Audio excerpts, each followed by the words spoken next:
Should you get your sports cards graded? Well, yet again, that is a good question.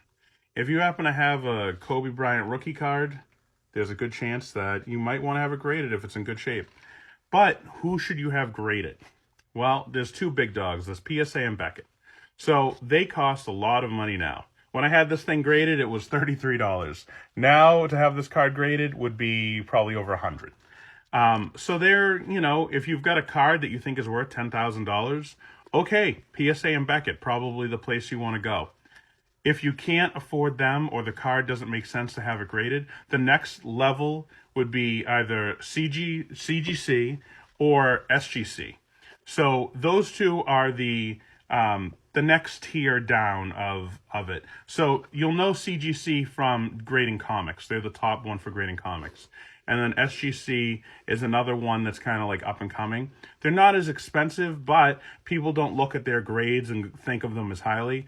Then there's, what are the other ones? GMA, HSA, I think, and then ISA, or HGA, I don't know. There's like three. I think it's GMA, HGA, and ISA.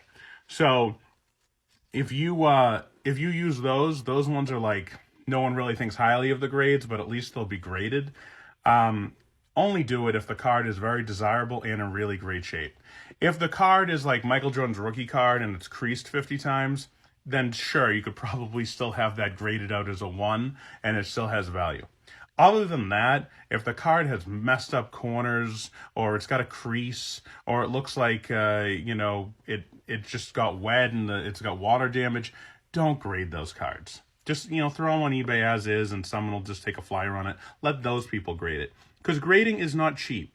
It's not. And it doesn't come back quick. It's not like you send the card away and you get it back in a couple weeks unless you spend like $250 for a rush order.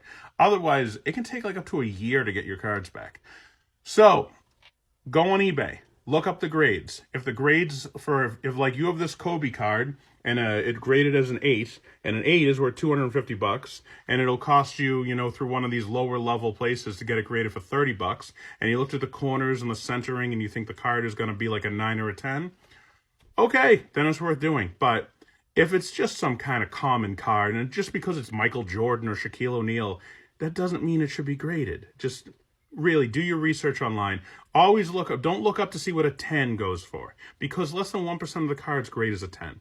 Look to see what an 8 goes for. If an 8 goes for really good money, then you should get it graded. And if you like this video, please subscribe and share. I'm trying to hit 10,000, so please help.